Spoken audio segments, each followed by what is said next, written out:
فدنا ضل طائفة وأعرضوا عن كل الدلالات.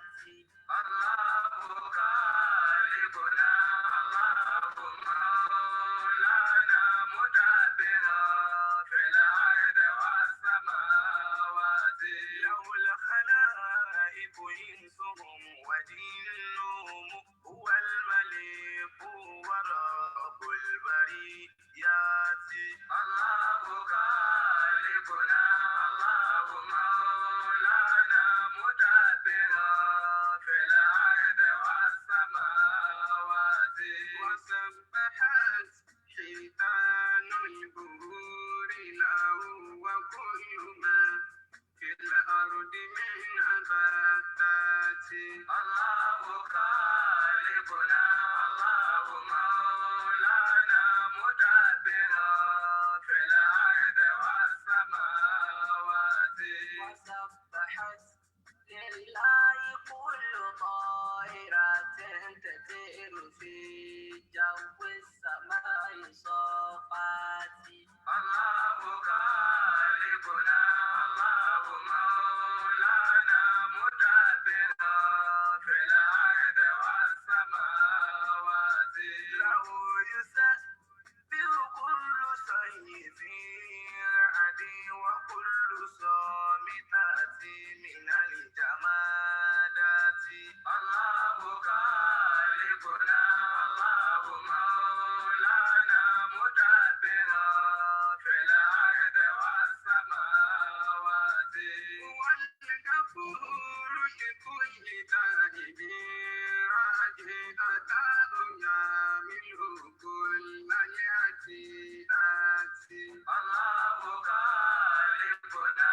الله مولانا مدبرا في الأرض والسماوات. واغفر لنا يا من إليه مرجعنا ونجنا من كل الرديات. الله خالقنا الله مولانا مدبرا في الأرض والسماوات. واغفر لنا ما قد علمت من زلال من الفعال وسوء المقالات. الله خالقنا الله مولانا مدبرا في الأرض والسماوات. فإنه لا يغفر الذنوب سواك عند يوم الحشر والمجازات. الله خالقنا الله مولانا مدبرا في الأرض والسماوات. اقسم لنا من نور اليقين هدى وحكمة تترى بالفيوضات. الله خالقنا الله مولانا مدبرا في الأرض والسماوات. حتى نكون مع الذين تنزلوا منازلا في دار الكرامات. الله خالقنا الله مولانا مدبرا في الأرض والسماوات. حتى نكون مع الذين تنزلهم منازلا في مستقر جنات. الله خالقنا الله مولانا.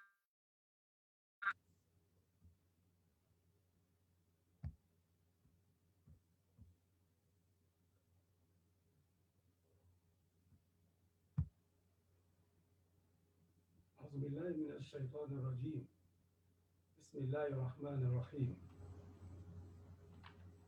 الحمد لله رب العالمين. الصلاة والسلام على النبي الأمين سيدنا ومولانا محمد صلوات الله وسلامه عليه وعلى سائر الأنبياء والمرسلين ومن دعا بدعوته وتبع سنته إلى يوم الدين. أما بعد، السلام عليكم ورحمة الله تعالى وبركاته. adúpẹ́ fún Ọlọ́run ọba, ayin Ànábì wa Muhammad sallallahu alaihi wasallam. Ọba òun náà ni ọba tí a dúpẹ́ fún, òun náà ni ọba olóore tí a ṣàdéhùn fún ìpè nígbà báyìí, lọ́jọ́ báyìí, lásìkò báyìí àti níbi báyìí kí ó yọ̀ǹda fún wa kí a lè rí iṣẹ́ náà jẹ́. A dúpẹ́ fún Ọlọ́run ọba tí ó ní kí ó wá sí ìmúṣẹ fún wa. Àlékún kí àti ìgẹ́ Ọlọ́run kí ó máa bá Ànábì wa Muhammad sallallahu alaihi wasallam àti gbogbo àwọn ará ilé àtàwọn sàábé àti gbogbo àwọn tí wọ́n gbà fún títí fá lọ́gọ́rùn ọdún kìíní, kejì, kẹta tó fi di ọgọ́rùn ọdún ẹlẹ́ẹ̀kẹ́ẹ̀dógún tá ń lò lọ́wọ́ yìí 1442. Àwọn òbí tó bí wa, àwọn àfáà tó kọ́ wa lẹ́kọ̀ọ́, ọlọ́mọ́sàbá wa dúró tì wọ́n. Àwọn tó ti lọ́nu wọn bá wa kẹ́ wọn, àwọn tó kù láyé nínú wọn ọlọ́mọba dúró tì wọ́n o, ọlọ́mọ fi wọ́n lẹ̀ o, ọlá Muhammad Karim. A kí gbogbo ẹ̀yin tí ẹ̀ ń wò wá lọ́kùnrin àti lóbìnrin, lọ́mọdé àti lágbàlagbà, níbikíbi tẹ́ ẹ bá wà ní gbogbo àgbáyé. A kí yín ní kíkí ọlá, a kí yín ní kíkí ọlá, a kí yín ní kíkí àlùbáríkà yìí pé assalamu alaikum wa rahmatullahi ta'ala wa barakatuhu lẹ́ẹ̀kan sí. Orí ìkànnì tí a wà tí ẹ ti ń wò wá báyìí, òun náà ni Da'watul Haqqi Foundation. Olùgbàlejò wa ní orí ìkànnì tá a wà yìí náà ni àfáà wa Abdulkarim Abdulsalam Samari Aqna Nas Bilqaf. Ọlọ́run mọ́sàbá wa dúpẹ́ fún àfáà tí wọ́n ṣàráfà wa bihadi da'wati al-mubaraka. A fi ti àfáà wa Samari yìí, a fi kí gbogbo tí ń jẹ́ ìlú Ìbàdàn ní àpapọ̀, àti gbogbo tó kó sínú ní àwọn nǹkan mèremère, al-ma'adinu al-bashariya tí Maulana Sheikh Daud Al-Fala Abdulmajid Eleha, ọlọ́mọ́sàjárí wọn pẹ́, wọ́n já mọ̀ pé gbogbo ìlú kọ̀ọ̀kan ó gbọ́dọ̀ ní àwọn al-ma'adinu al-bashariya. Al-ma'adinu al-bashariya yìí wá ní oríṣiríṣi ló pín sí, gbogbo ẹ̀ lọ́lọ́run wá kó jọ sílùú Ìbàdàn, bó ti kó gbogbo ẹ̀ náà jọ sílùú Ìlọrin. A kí gbogbo àwọn àyímọ̀ ìlú Ìbàdàn, a kí gbogbo àwọn al-khutaba, a kí gbogbo àwọn ad-dakatira, a kí gbogbo barafisa abẹ, a kí gbogbo àwọn siyasiyun, a kí ọmọdé, a kí àgbà, a kí obìnrin, a sì kí ọkùnrin. Tó gbogbo àwọn tó tún kù náà kò sẹ́ni tá a kí o. Ṣùgbọ́n ládàáyàn rí, mo kí bàbá wa Dr. Abdulbari, mo kí wọn púpọ̀. Mo sì kí ọ̀rẹ́ mi dáadáa, olólùfẹ́ mi ìlú Ìbàdàn náà ní àfáà wa Al-Imam Abdulaziz Ismail Al-Baghawi. Látara gbogbo àwọn tá a dákọ̀ yìí, a kí bàbá wa Kọ́ládé, a sì kí bàbá wa ní Mádùnà, kò sẹ́ni tí a kí o. Ẹ káàbọ̀ lẹ́ẹ̀kan sí orí ètò yìí, èyí tí a fẹ́ máa gbéyẹ̀wò lénìí, tí wọ́n fún wa bí ká sọ̀rọ̀ lórí, òun náà ni al-Islam wal-Islahul Mujtama'i. Ẹ̀sìn Islam àti àwùjọ tuntun ṣe. Ǹjẹ́ àṣepọ̀ ń bẹ láàrin ìsìláàmù àti àwùjọ tó tún ṣe, àbí ìsìláàmù ń lọ lọ́tọ̀, àwùjọ náà ń lọ tiẹ̀ lọ́tọ̀ ni? Bó ló ti rí, bó ló ti jẹ́? Ìyóò ni a máa gbéyẹ̀wò báyìí pẹ̀lú yọ̀ǹda Ọlọ́run kí ó mọ́ ṣàṣe ní rọrùn fún wa. Ìrìn àjò náà bẹ̀rẹ̀ báyìí, ọba tí tini lẹ́yìn, tí kìí padà, tí kìí sì tini lójú, Ọlọ́run kó tì wá lẹ́yìn, kó já sọ̀kalẹ̀ dáadáa. Tó láláì nípa àkókò gùn mọ́, àkọ́kọ́ náà ni wípé ẹ̀sìn Ìsìláàmù yìí nínú àwùjọ tuntun ṣe, Ànábì wa Muhammad sallallahu alaihi wasallam inú hadith, a bá lọ́dọ̀ Imam wa Bukhari, a sì bá lọ́dọ̀ Imam Muslim, tí ń já sí pẹ̀lú àdísì báyìí àwọn onímọ̀ àmọ́ pé ní muttafaqun alayh. Ó sọ fún wa yí pé mùsùlùmí ó lẹ́tọ̀ọ́ tí yóò ṣe fún mùsùlùmí ẹgbẹ́ nígbà tóun lóò mọ retí irú ẹ̀tọ́ ni lọ́dọ̀ mùsùlùmí ẹgbẹ́ rẹ̀ bákan náà. Ṣùgbọ́n márùn ló kà síbí báyìí. Nígbà tó wá ka márùn síbí yìí, lọ́dọ̀ àfáà wa Muslim òun wá ka mẹ́fà. Ẹ̀yà já lọ́dọ̀ àfáà wa Muslim torí pé tá a fẹ́ lò náà ìbẹ̀ǹbẹ̀ náà. Àdìsí jẹ́ àdìsí Abu Hurairah radiyallahu ta'ala anhu, ó ní ànábì wa Muhammad sallallahu alaihi wasallam sọ wípé hakul muslim ala al muslim sit, ẹ̀tọ́ tí mùsùlùmí ó ṣe fún mùsùlùmí mẹ́fà ni. àwọn sàábé wa béèrè lọ́wọ́ ń ṣe ọlọ́run ànábì wa Muhammad sallallahu alaihi wasallam pé àwọn wo ni àwọn ẹ̀tọ́ ọ̀hún jàre ìwò ń ṣe ńlá. ànábì Muhammad ní iza laqitahu fasallim alayhi, tó bá pàdé ọmọ ìyá rẹ mùsùlùmí sálámà sí. wa iza da'aka fa'ajibhu, tó bá sì invite rẹ kọ ọ̀nà invitation rẹ̀, òun náà làwa náà ṣe yìí láti fi tẹ̀lé súnà ànábì wa Muhammad. wa idha stansahaka fansah lahu, tó bá sì ní kó síhun létí kó gbà ń márùn kó làwọn lọ́yẹ̀ kó ṣe bẹ́ẹ̀ fún. wa idha atasa fahamidallaha fashamituhu, tó bá sín tó dúpẹ́ fọlọ́run ó lẹ́tọ̀ọ́ tí ó gbà lọ́dọ̀ rẹ̀, kí ló ṣe fún? ìwọ náà sọ fún pé yarhamukallah. wa idha marida fa'udu, tó bá ṣàárẹ̀ ká lọ bẹ̀ẹ́ wò. wa idha mata fattabi'u, nígbà tí ó bá sì wádìí kó jáde láyé ó ní àtẹ̀lé. èyí tá a fẹ́ lómi báyìí tó ṣe déédéé tó bá sì àkùdá wàyí mu, òun náà ní ìdádá ákàfà àdìbò, nígbà tó bá pè ọkọ̀ dá lóhùn, nígbà tí ò bá ti pè ọ sí ti ọ̀dà. àfáà wa Sàmárì jazawallahu anna kulla khair, wọ́n pè wá káwa náà wá sóríire ní orí ètò yìí. gbogbo àwọn tán ti ń wá, nítorí ó dá mi lójú láàrin mi àtàfáà Sàmárì, wọn ò sọ fún mi pé mo fẹ́ wá wẹ̀yìn sí Islam. wọ́n ní àwa náà ilé tí ń tẹ́ tí ń gbọ́ tẹ́lẹ̀tẹ́lẹ̀ náà ni, ọlọ́mọsàdé ó wúlò fún gbogbo alápapọ̀. ìyún ní ó jà lọ síbi wípé nígbà tá a ní al-Islam wal-Islahu lil-mujtama'i, káwọ́ mọ̀ náà pé ọlọ́wọ́n ọba àlékè ọlá ń kọ́ karrama al-insan, ó sàpọ́nlé fọ́ọ̀mù èèyàn. wa faddalahu ala al-makhluqati jami'a, gbogbo ẹ̀dá pátá ọlọ́run gbọ́lá fọ́ọ̀mù èèyàn ju gbogbo ẹ̀dá lọ. wa sakhkhara lahu ma fi samawati wa ma fil ard, gbogbo tí ń bẹ́nu lẹ̀ àti tí ń bẹ́nu sánmà ọlọ́run sẹ́rọ̀ fún wa ká máa lò. wa arsala lahu rusul, ó sì ráwọn òjíṣẹ́ sí wa. wa anzala lahu al-kutub, ó sì sọ tírà kalẹ̀. wa lam yatruku fi hadha al-wujud bila manhajin yasiru alayhi, ọlọ́run ọba ò fi wá sínú ayé káká wà ń bẹ̀ ká máa dààmú ká má mọ ibi tá ń lọ. ọlọ́run gbé wa sáyé, ó wá gbé mánú àtàfi lo ayé ọ̀hún, ó gbé lé wa lọ́wọ́. abẹ́ni tó bá sọ pé òun ní ọ̀nà mi tóun ó gbà tó fi láyé òun lókù, òun náà sì rí wípé ibi ìdààmú náà lọ̀rọ̀ mú já sí. àmọ́ bá a bá dúró sílànà ọlọ́run kọ́, ọkàn wo balẹ̀, á sì sọ̀kalẹ̀ sí ibùtí ayọ̀.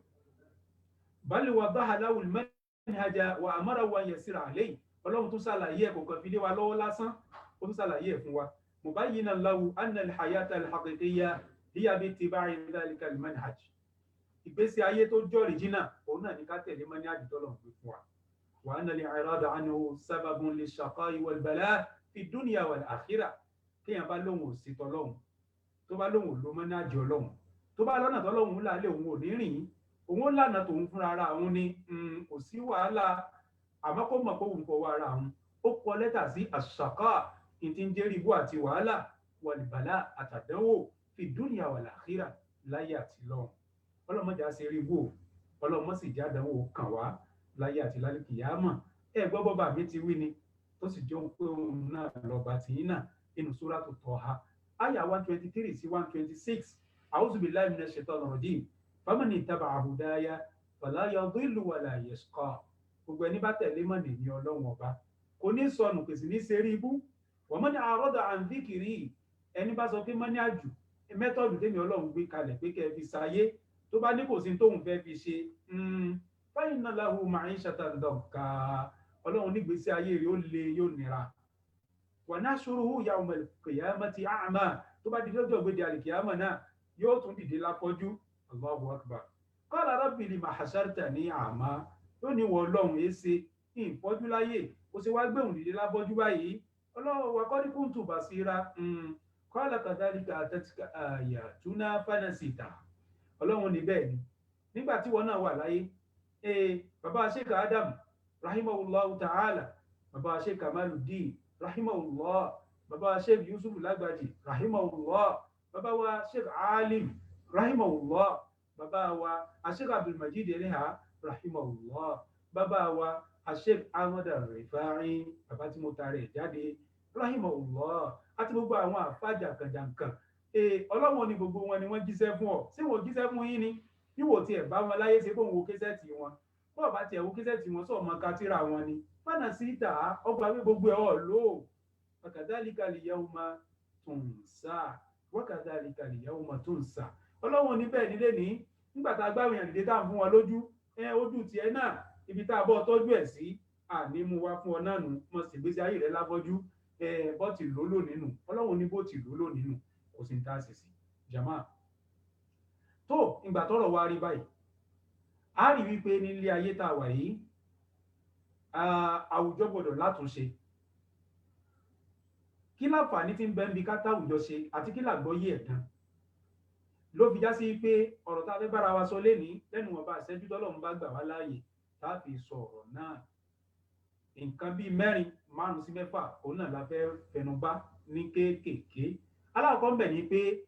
mafhumul islahi al-mujtama'i nítorí pé àlè débílẹ̀ ní sí ká máa ṣe tàrífù islam al-islam huwa kaza wa kaza ká ní ó ṣe tàrífù islam tàrífù islam ọba tó gbé kalẹ̀ ti ṣe tàrífù ẹ̀ ànábùwà muhammad náà ti ṣe tàrífù rẹ̀ òun náà ní ká sàlámà bọ́lọ́wọ́n ọba òun náà ní kí ni yóò ká ṣe fi'lu ta'at ká sì ṣe tarku al-manahi huwa al-islam fi'lu ta'at wa tarku al-manahi gbogbo tọ́lọ́run ní a ṣe ká máa ṣe gbogbo tó ní a máa ṣe ká jùlẹ̀ ká jáwọ́ ká jásẹ̀ ká já gbogbo ara òun ní ń jẹ́ al-islam tàrífù náà tó wá rí àwọn tábẹ̀nubà mafhumul islahi al-mujtama'i ẹlẹ́kejì ń bẹ̀ ni makanatul islahi al-mujtama'i ahmiyatuhu usuluhu àwọn wo gan ni wọ́n lẹ́tọ̀ọ́ sí kìíní yìí jù abáfẹ́ táwùjọ ṣe ibo ló yẹ ká ti gbé kó má já sí pé ibi tó yẹ ká ti gbé àfilẹ̀ àfi ẹ̀tẹ́lẹ̀ àmọ́ wa lọ palàpalàpá tírú bẹ́ẹ̀ òfin ní wáyé òun náà la ṣàlàyé fúnra wa lénìí nígbà ibi táwa sọ̀kalẹ̀ sí ni pé gbogbo problems tá a wá fèsì ní society wa yìí nílùú nàìjíríà kí ni ó máa jẹ́ àtúnṣe kí lóògùn tá a lò sí á mẹ́nubà o ọlọ́mọ́sà jẹ́ kí ó já sí rọrùn fún wa ó sì ṣe kó jẹ́ kí ó wúlò fáwa tá à ń sọ kó sì wúlò fẹ́yìn náà tí ẹ̀yin náà gbọ́ ọlá muhammad karim tó gẹ́gẹ́ bí ẹ̀ka àkọ́kọ́ tá a kọ́ fẹ́ mẹ́nubà tá a bá lọ sí ọ̀dọ̀ àfa wa ibn mangur nínú lisanul arab àfa yìí tó yé wa yìí pé in ti ń jẹ́ as-salah nítorí ká tó lọ sínú islah ó wá láti sọ̀láhù ni tá a bá rí salah a lè rí islah nítorí pé mathematics kan tí ó simple púpọ̀ ni gẹ́gẹ́ bó jásí pé tá a bá ro 2 àti 2 pọ̀ yóò fún wa ní 4 gẹ́gẹ́ bẹ́ẹ̀ náà ni wípé àwọn àfáà wa gbé kọ́ídà kankalẹ̀ tó jẹ́ kọ́ídà mantiqiyya wípé kullu muslihin salih wa laysa kullu salihin musliha gẹ́gẹ́ bó jásí pé kullu mutahirin tahir wa laysa kullu tahirin mutahhira kí kọ́ídà yẹn bá ti wà lẹ̀ bẹ́ẹ̀ orí ẹ̀ náà láàgbé gbogbo tá a bá fẹ́ máa sọ orí ẹ̀ láàgbé lé òní wípé gbogbo musliu ní sọ́ọ́líù àmọ́ kìí ṣe gbogbo sọ́ọ́líù ní musliu Allahu akbar kí ni túmọ̀ èyí òun ni wípé gbogbo atúlù ṣe pátápátá òun náà ti kọ́kọ́ dáa ni àmọ́ gbogbo ẹni tó dáa kọ́ ní máa tún nǹkan ṣe gbogbo ẹni tó dáa kọ́ ló lágbára àti tún nǹkan ṣe ẹ rí i pé ó ń ṣe ọlọ́run ànábì wa muhammad sallallahu alaihi wa sallam ó sọ fún wa pé man ra'a minkum munkaran falyughayyirhu biyadihi bàbá rí tí ọ̀dà tá a sì fẹ́ tún ṣe ó ní àfọwọ́ tún ṣe ẹni bá rí tí ọ̀dà tó sì fẹ́ tún ṣe ó fọwọ́ rẹ̀ tún ṣe àyílámù yastati' fa bilisani tí ò bá lè fọwọ́ tún ṣe kó máa bá wọn sọ ní gbogbo àwọn dùhátù tí ń wí lọ́tún lósì lórígun mẹ́rẹ̀ẹ̀rin ayé òun náà làwa náà tún wí yìí òun náà sì ni àfàwà Sàmárì tí wọ́n máa wí pẹ̀lú gbogbo àwọn ẹni ọlọ́run tí wọ́n máa gbé wá sórí ètò yìí ó wá ní àyílámù yastati' fa biqalbi tí ò bá wá lè ṣèyún náà kó máa fọkàn sọ pé tọ́ ọlọ́run ìyìn lágbára ti ọwọ́ ìyìn lágbára tẹnu tó inú mi ò dùn sí gbogbo tí ń ṣẹlẹ̀ yóò ọlọ́run bá wa tún ṣe o tó gẹ́gẹ́ bẹ́ẹ̀ dáfà wa ibn manzur tó wí yìí àfàwà razi òun náà wí inú mọ̀kárù sí ha tó láti bẹ́ẹ̀ ni yá àjá lọ nítorí pé asọ̀láhù àti islah gẹ́gẹ́ bá ti wí wọ́n bára wọn rìn á sì rí pé sọ̀láhù masdar ní jẹ́ fún sọ̀láhà yasluhu àbí sọ̀lúwà yasluhu sọ̀láhàn tí fáìlì yóò mọ̀ jẹ́ sọ́lẹ̀ ṣùgbọ́n ti islah aslaha yuslihu islahan tí ẹ ti ń jẹ́ fáìlì tí ń ṣiṣẹ́ ni ó mọ̀ jẹ́ muslihu lọ́dọ̀ àwọn kéwú tó nígbà tá a bá wá kó bẹ́ẹ̀ nítorí pé àfẹ́jọ́ ogun nítorí àsìkò a rí wípé tá a bá wá lọ sọ́dọ̀ àfa wa àfọ onímọ̀ tọlọ́hun àfa wa kan wọ́n ń pè ní Ar-Raghibul Asfahani. Ar-Raghibul Asfahani yìí ọkọ̀ tó fi gbajúmọ̀ nù àmọ́kọ rẹ̀ gangan Hussein ló kọ rẹ̀ ń jẹ́. àfa yìí sọ fún wa nù Mufradatu Alfazil Qur'an Karim inú tírà rẹ̀ tó ṣe tó gbajúmọ̀ dáadáa. àfa yìí sọ wípé was-salahu wal-fasad mukhtassani fi akthar al-isti'mal bil-af'al. Àti tọ́da àti tí ọ̀dà ó ní méjèèjì lọ́pọ̀lọpọ̀ ọgbà táwọn èèyàn bá ń lò táwọn àfa ń lò ó iṣẹ́ ni wọ́n máa ń lò fún. ìyẹn ni pé iṣẹ́ tó dáa iṣẹ́ tí ọ̀dà. Gbọ́ bọ́ba mi ti wínú Al-Qur'anu ni ní Suratu Tawbah àyà 102 ọlọ́run ní wa akharuna tarafu bi dhunubihim ọlọ́run láwọn tó kù àwọn míì tó yàtọ̀ sáwọn tó yá lágídí ìtàn takú táláwọn ò ní fẹsẹ̀ ẹlẹ̀ yìí tarafu bi dhunubihim àwọn tá a tiẹ̀ wá wí gan náà nú àwọn alágídí ọ̀hún náà ni wọ́n mọ̀ pé lẹ́sẹ̀ làwọn khalatu amalan saliha wa akhara sayyi'a wọ́n níṣẹ́ rí lóòótọ́ o àmọ́ wọ́n tún níṣẹ́ ẹbí náà gbogbo ẹ̀ ló wá dà papọ̀ ni wọ́n fi ń ṣẹlẹ̀ ayé wọn ọlọ́run láwọn wọ̀nyí wọ́n mọ̀ pé lẹ́sẹ̀ làwọn wọ́n sì jẹ́wọ́ sọ́dọ̀ ọlọ́run tán bá jáwọ́ ń bẹ̀ ọlọ́run rẹ́dí àti foríjì wọn àwọn bọ́ bá takú ìjìyà ń bẹ fún wọn tí wọ́n jẹ ní ọ̀dọ̀ ọlọ́run. eléyìí jẹ́ lọ́dọ̀ àfàwà Raghibul Asfahani nítorí àkókò ẹ wá rí ìsìláàmù tí à ń sọ yìí àwọn tàrífàt definitions tó pọ̀ ló ní àmẹ́ẹ̀já mú kàn ń bẹ̀ nítorí àkókò. wọ́n já mọ̀ yí pé intanpe ní al-islah lọ́dọ̀ àwọn àfà àwọn atúlùṣe nítorí pé báwùjọ bá ti tún ṣe òun náà ní tàbẹ́ sàlàyé yìí. wọ́n ní al-islahu huwa ar-rujuu ila al-islam al-islahu huwa ar-rujuu ila al-islam. intanpe ní ìtún nǹkan ṣe òun náà ní ká padà sínú islam. ويصحب ذلك منهج كامل متكامل يشمل الافراد والمجتمعات. bí yóò bá wá ṣe èèyàn náà èèyàn gbọ́dọ̀ ní mẹ́tọ́dù tó pé téèyàn ó lò tó já sí pé àwọn èèyàn kọ̀ọ̀kan tí ń bẹnú àwùjọ èèyàn ó tún wọn ṣe lẹ́yọ kọ̀ọ̀kan èèyàn wàá tún àwùjọ náà ṣe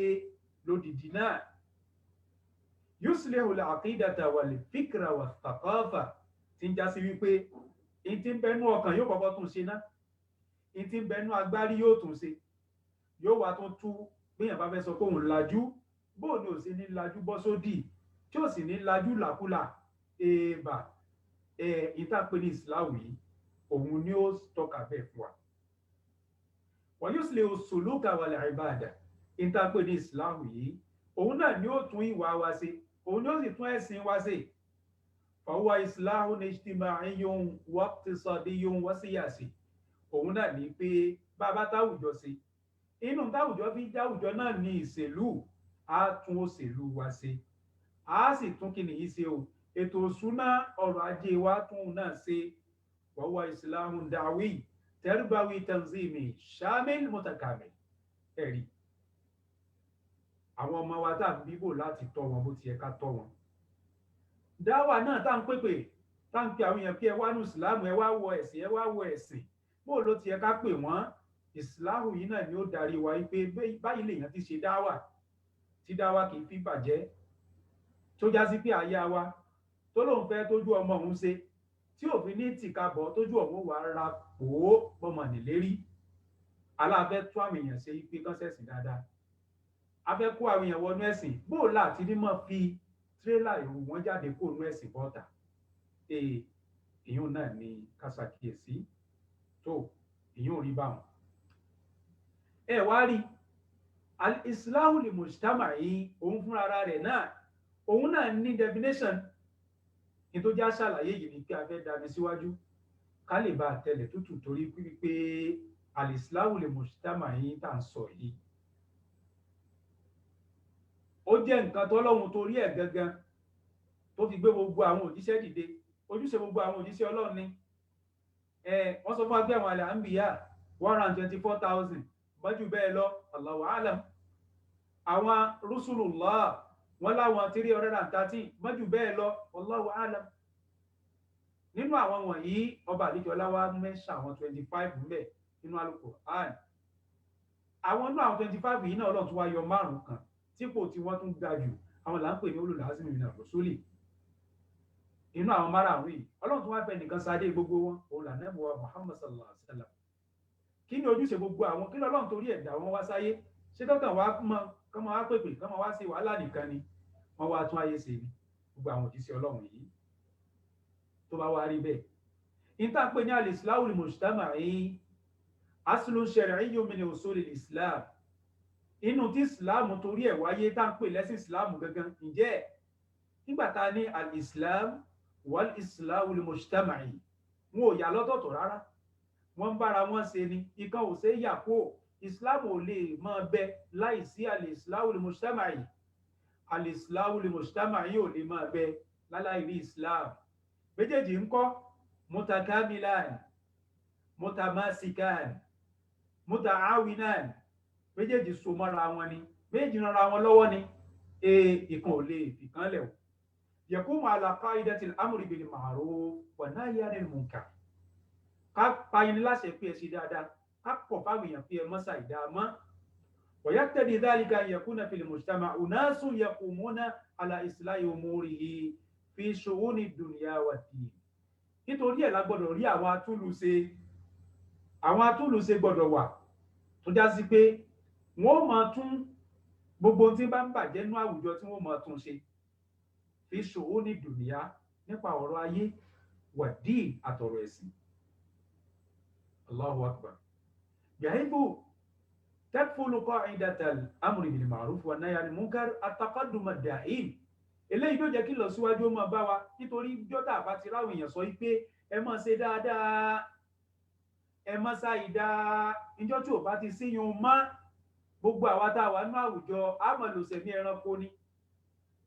Òǹkálukú ó máa jẹ owó wọn lọ́nà tí ò tọ́. Òǹkálukú ó máa fìyà jẹra wọn lọ́nà tí ò tọ́. Òǹkálukú ó máa ṣàbòsí ara wọn lọ́nà tí ò tọ́. Òǹkálukú ó máa yẹ̀yẹ́ ara wọn lọ́nà tí ò tọ́. Òǹkálukú ó máa fi èrú wọ́n máa fi gba ìbùkún. Allahu akbar. Àmọ́ tí ìsìláàmù bá ti wà tí àtúnṣe bá ti wà láwùjọ àtàkọ́dùmù dáìm ìlọsíwájú tí ò ní dúró ńgbà kan yóò máa ṣẹlẹ̀. Máa tàgáyúrì dhurufi wal bi'at ó lè já sí pé conditions ìwà àwọn èèyàn yóò máa yí padà. Bẹ́ẹ̀ sì lè environment tá a wà náà yóò máa yí padà o. Yóò ló gbọ́dọ̀ wà ńlá káyì gbogbo àwọn atúnlùṣe. Gbogbo ẹni tí bá ń pèpè yìí pé ẹ jẹ́ kí nǹkan dá ẹ má ṣe dáadáa ẹ má ṣàìdá èèyàn gbọ́dọ̀ wà ńlá káyì wáyé pé az-dhurufu wal bi'at tatagayyaru dhurufu wal bi'at conditions àwọn èèyàn máa yí padà environment táwọn èèyàn wà náà máa yí padà. Bí àwùjọ ilẹ̀ Yorùbá wa ti rí àwọn wàásí ilẹ̀ Yorùbá àti báwa ilẹ̀ Yorùbá ti rí tán fi ń ṣe wàásí fún wa ó ní wàásí ilẹ̀ Yorùbá ní ìsìnkú wa lọlẹ̀ Haúsá gẹ́lẹ́ bí ti ṣe wàásí fáwa Yorùbá kó wá máa lọ ṣe bẹ́ẹ̀ fáwọn Haúsá náà ó gbọ́dọ̀ ṣe dìrásà bí àní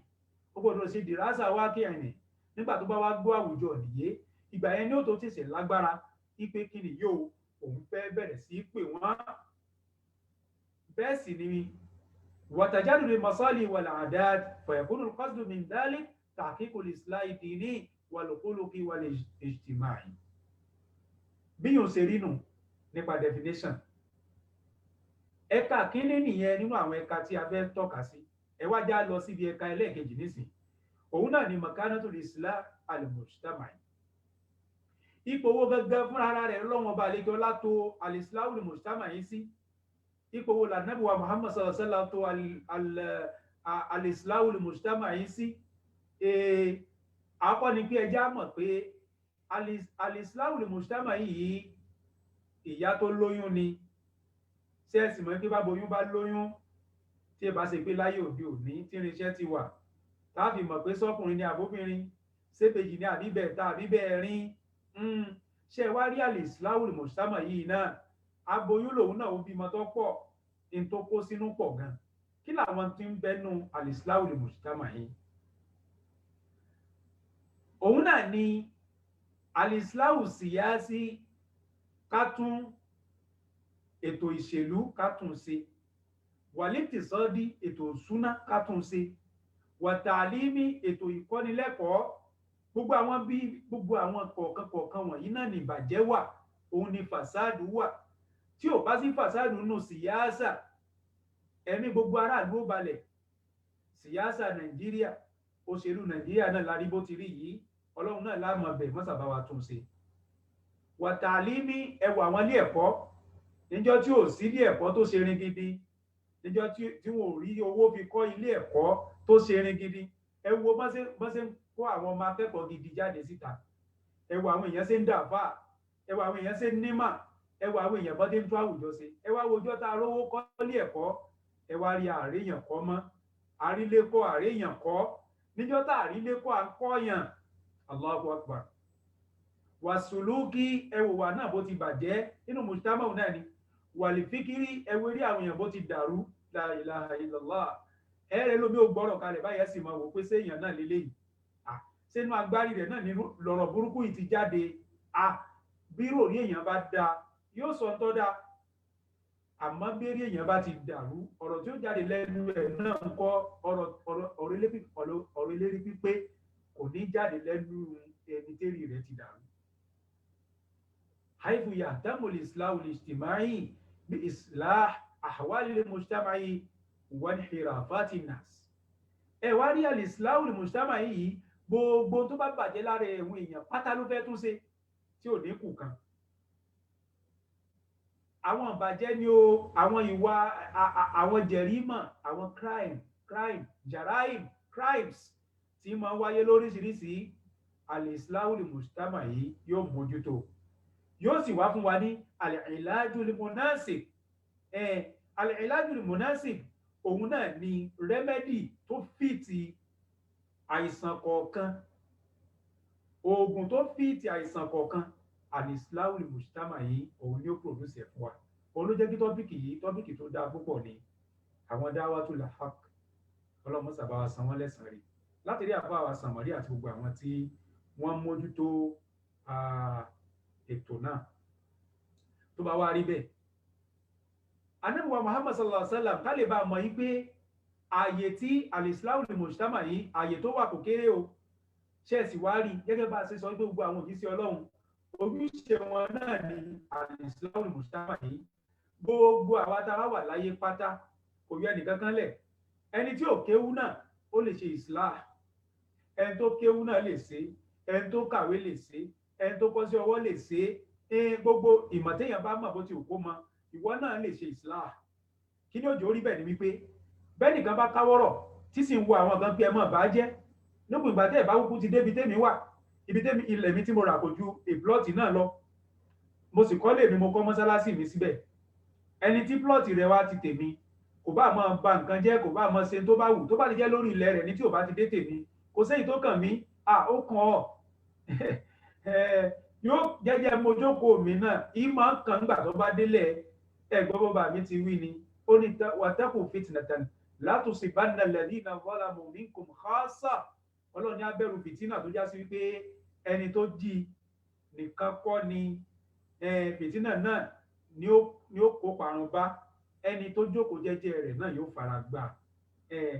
Ẹ̀já kọ́kọ́ ya ibì kan náà. Ọkùnrin kan lẹ̀ Lárúbáwá, ẹ sì rí wípé àwọn Lárúbáwá máa sọ ókọ tó lágbára.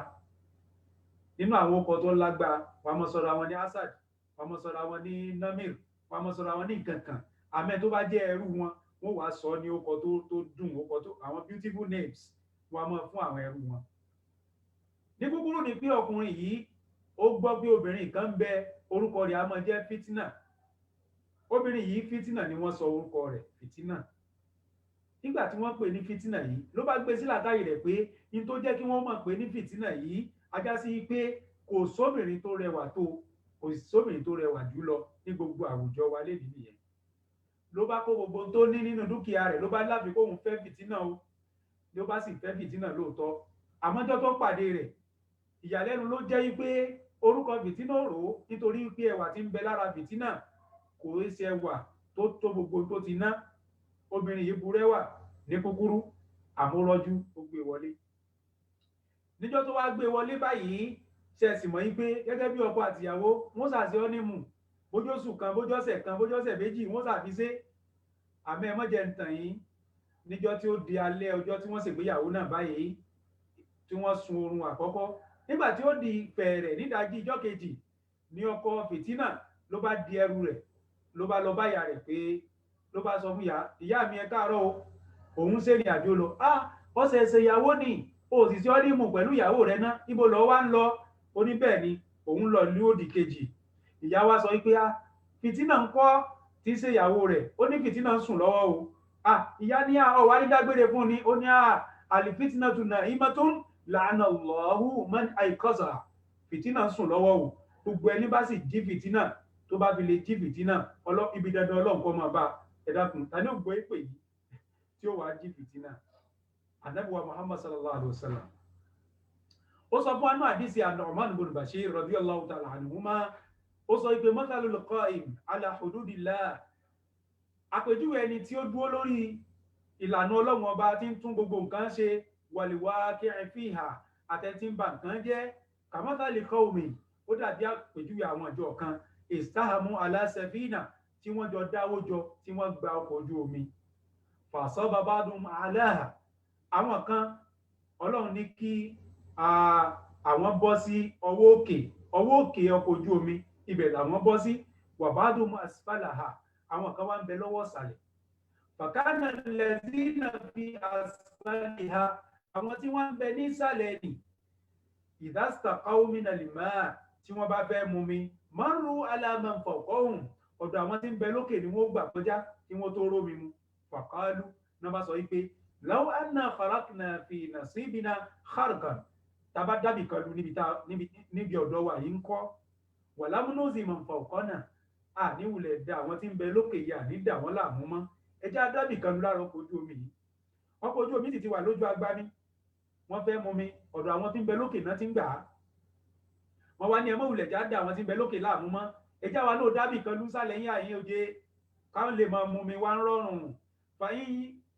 fáyín tarakuhum wà má àràádú anẹ́mọ̀ọ́mọ̀ ní ibi wọn bá fi wọ́n lẹ̀ kí wọ́n dàlú bọ́ sí fẹ́ dàlú ni halaku jẹmìyà gbogbo wọn ni wọ́n parẹ́ wàyí ni akazu ala aidihim tọ́ba wá kì wọ́n lọ́wọ́ mú pé kí ní jẹ́ bẹ́ẹ̀ mọ́ sí bẹ́ẹ̀ má nájáwó wa nájáwó jẹmìyà gbogbo wọn òun náà ni wọ́n là kò sẹ́ni tí ó parẹ́ nù wọn gẹ́gẹ́ bẹ́ẹ̀ ni bẹ́ẹ̀ bá rẹ̀ ń tí ń ṣèbàjẹ́ bẹ́ẹ̀ bá dì lọ́wọ́ mú kẹ́ gbà lọ́wọ́ mú kẹ́ ká lọ́wọ́ kò pé mọ́ sí má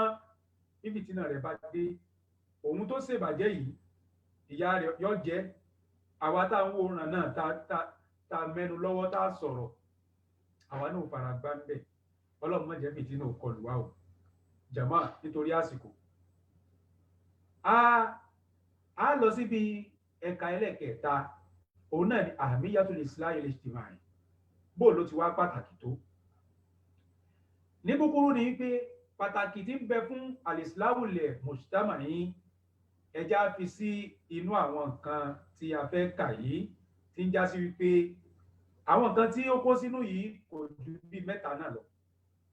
táàfì mọ pàtàkì rẹ̀ náà ni aláwọ̀kọ́ ń bẹ ní al-islahu sababun li daf'il bala wal halak wa dank 'anil mujtama'at bẹ́yàn bá jẹ́ alátúnṣe bó bá jẹ́ atúnlùṣe bó bá jẹ́ atádùúgbò ṣe tó bá jẹ́ atúnléṣe àwọn nǹkan tí kíní yìí tí ó kókó nínú àwùjọ rèé àlìbàláwù àdánwò ní sí láwùjọ àlìhàlákù àlìhàlák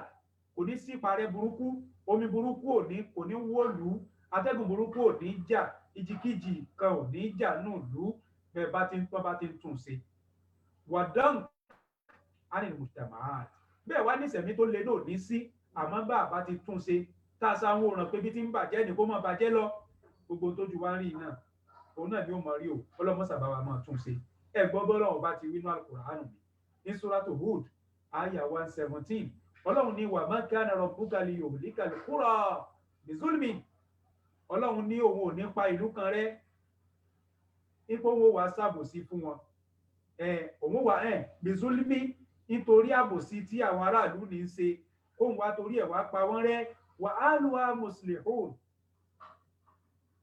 tó sì já sí wípé àwọn tó pọ̀jù nínú àwọn ìlú ní ń kọ́ àwọn alátúnṣe ni wọ́n pọ̀jù aksu rẹ̀ náà sahih tó bá já sí pé àwọn tí ń bàlú jẹ́ wọ́n pọ̀ àwọn tí wọ́n ń tún ṣe wọ́n kéré ẹ dákun omi ti pọ̀jọ́ kalọ̀ omi ti gbọ̀jẹ̀ èlùbọ́ lọ béèyàn bá ní èlùbọ́ agolo mílìkì ẹyọ kan tó wá lọ fi kòkó orin tó fi gbómi kaná ṣe mọ̀ pé ó fẹ́ ṣèlùbọ́ọ̀nì lófò ni béèyàn tí ń túlù ṣe bá mọ léèyàn kan tí àwọn tí ń bàlújẹ́ wá jẹ́ 99 ẹ̀dàkùn kílẹ̀ nìkan ní fẹ́ ṣe nínú àwùjọ ipa àlùríkà Allahu Akbar. èyí ò nu nítorí àkókò inú mẹ́ta ẹyọ kan nu gbọ́ Ọlọ́run tí ń ṣe inú Al-Qur'an ni Ọlọ́run ní wa ma kana Allahu liyu'adhibahum wa anta fihim wa ma kana Allahu mu'adhibahum wa hum yastaghfirun. Ọlọ́run ọba ní òun ò ní fìyà jẹ àwọn àlùmọ̀ wa Nábì wa anta fihim lópin ìgbà tó wà láàrin wọn wa ma kana Allahu mu'adhibahum wa hum yastaghfirun. Ọlọ́run ní òun ò sì ní fìyà jẹ wọn lópin ìgbà tí wọ́n bá ń ṣẹ̀ tí wọ́n ń túbá tí wọ́n sì ń yọwọ́ kó nú ẹ̀ṣẹ̀ náà tó já sí pé ìtúbà àwọn èsè ìtúbà gúnugún. Bí wípé kí ni ìtúbà gúnugún ni àwọn àgbàlagbà ní ìtúbà gúnugún. Igúnugún ṣe mọ̀ pé kù ní máa jẹ igun àmọ́ ìjẹbọ a sì máa jòkú. Wọ́n wá bá níbi títí ń fẹnu tú sàárè. Wọ́n bá sọ fún ike ìwọ ọgún kò dá kéèyàn máa jòkú òkú olókùn ni ṣébí ìwọ náà bá kú sọ gbàdúrà kí wọ́n jẹ̀wọ́ náà ni. Ó wá ní ẹnu mi mọ́ jòkú mọ́ ẹnu mi mọ́ jòkú mọ́ ẹnu mi mọ́ jòkú mọ́. Ó bá kú òun bẹ́ẹ̀ ó bá tún di lẹ́yìn ọjọ́ kẹta wọ́n bá tún bá ń bi sàárè mi. Ó bá ní bẹ́ẹ̀ ni níbi tẹ́ ti bá mi jò ní òkú èèyàn pupa ni àmẹ́ òkú tó ń wà ń bẹ̀ ní sí òkú èèyàn dúdú ni àti dúdú àti pupa kò sẹ́yìn tó dáa tó yẹ kó ọmọ jẹ ṣé kò dá ẹnu mi mọ́ jòkú mọ́ ẹnu mi mọ́ jòkú mọ́ ló bá tún kú òun bẹ́ẹ̀ ó bá tún di lẹ́yìn ọ̀sẹ̀ kan wọ́n bá tún bá ń bò míì ó bá tún bá ti ń fẹnu tú sàárè a sọ fún ọ kí ló yẹ ti ẹnu èsìn lára fọ́ọ̀kì èèmù rẹ báyìí òkú lọ tún jẹ yìí ó ní bẹ́ẹ̀ ni eléyìí sanra ni àwọn ti dó níhun wọ́n pẹ́lẹ́ńgẹ́ àti pẹ́lẹ́ńgẹ́ àtèyí tó sanra alókù ọ̀dá láti máa jẹ irú ẹ̀ náà lẹni tí ń jalè tí wọ́n ní mọ́ jalè mọ́ wọ́n bá tún bá lé ọtí